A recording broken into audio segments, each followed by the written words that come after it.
ಕರ್ನಾಟಕದ ಜನತೆಗೆ ಜೈ ಭೀಮ್. ಭಾರತೀಯ ಪರಿವರ್ತನಾ ಸಂಘ ತುಮಕೂರು ಜಿಲ್ಲೆ ವತಿಯಿಂದ ಈ ದಿನ ಕರ್ನಾಟಕದಲ್ಲಿ ಬಿಡುಗಡೆಯಾಗುತ್ತಿರುವಂತಹ SSLC ಪರೀಕ್ಷೆಯ ಫಲಿತಾಂಶದ ಒಂದು ವಿದ್ಯಾರ್ಥಿಗಳಿಗೆ ಹಾಗೂ ಪೋಷಕರಿಗೆ ಒಂದು ಸಣ್ಣ ಕಿವಿಮಾತು ಏನಪ್ಪ ಅಂದರೆ, ವಿದ್ಯಾರ್ಥಿಗಳು ಎಷ್ಟೇ ಅವರು ಅಂಕಗಳನ್ನು ಗಳಿಸಿರಲಿ, ದಯವಿಟ್ಟು ಅವ್ರ ಮೇಲೆ ಯಾವುದೇ ಥರ ನೀವು ಚುಚ್ಚಿ ಮಾತನಾಡುವಂತಹ ಕೆಲಸಕ್ಕೆ ಹೋಗಬೇಡಿ. ಮತ್ತು SSLCನಲ್ಲಿ ನಾನು ಟಾಪು, ನಾನು ನಿರೀಕ್ಷೆಗೂ ಮೀರಿದಷ್ಟು ನನಗೆ ಮಾರ್ಕ್ಸ್ ಬಂದಿಲ್ಲ, ಹಾಗಾಗಿ ನನಗೆ ತುಂಬ ಬೇಜಾರಾಯಿತು ಅಂತ ಎಷ್ಟೋ ವಿದ್ಯಾರ್ಥಿಗಳು ಕಳೆದ ವರ್ಷ ಎಲ್ಲ ನೋಡಿದ್ದೀವಿ ಸಾಮಾಜಿಕ ಜಾಲತಾಣಗಳಲ್ಲಿ. ಫಸ್ಟ್ ಕ್ಲಾಸ್ ಬಂದಿರ್ತಾರೆ, ಆದರೆ ನಾವು ಅಂದ್ಕೊಂಡಷ್ಟು ಮಾರ್ಕ್ಸ್ ಬಂದಿಲ್ಲ ಅಂತ ಸೂಸೈಡ್ ಮಾಡ್ಕೊಂಡಿದ್ದಾರೆ. ಹಾಗಾಗಿ ಅಂಥ ತಪ್ಪು ನಿರ್ಧಾರಗಳಿಗೆ ವಿದ್ಯಾರ್ಥಿಗಳು ಹೋಗಬೇಡಿ. ಯಾಕಂದರೆ ನಿಮಗೆ ಇನ್ನೂ ಮುಂದೆ PUC, ಡಿಗ್ರಿ, ಸ್ಪರ್ಧಾತ್ಮಕ ಪರೀಕ್ಷೆಗಳಲ್ಲಿ ನಿಮ್ಮ ಪ್ರತಿಭೆನ ಹೊರ ಹಾಕೋದಕ್ಕೆ ಅವಕಾಶಗಳಿದ್ದಾವೆ. ಹಾಗೆ ಪೋಷಕರಿಗೂ ತಮ್ಮಲ್ಲಿ ವಿನಮ್ರವಾಗಿ ಮನವಿ ಮಾಡ್ಕೊಳ್ತಾ ಇದ್ದೀವಿ.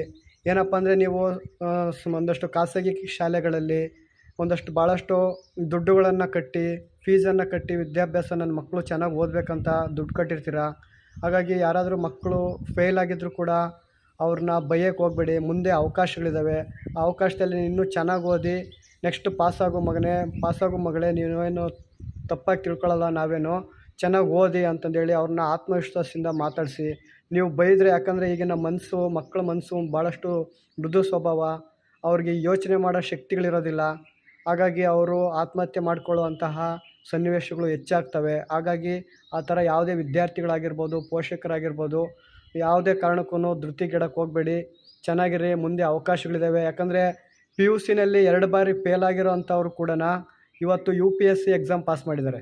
ಮತ್ತೊಂದು ಸಲ ಕೇಳಿ, PUCನಲ್ಲಿ 2 ಬಾರಿ ಫೇಲ್ ಆಗಿರೋ ಅಂಥವ್ರು ಕೂಡ ಇವತ್ತು UPSC ಭಾರತದ ಅತ್ಯುನ್ನತ ಪರೀಕ್ಷೆ UPSC ಎಕ್ಸಾಮ್ ಪಾಸ್ ಮಾಡಿದ್ದಾರೆ.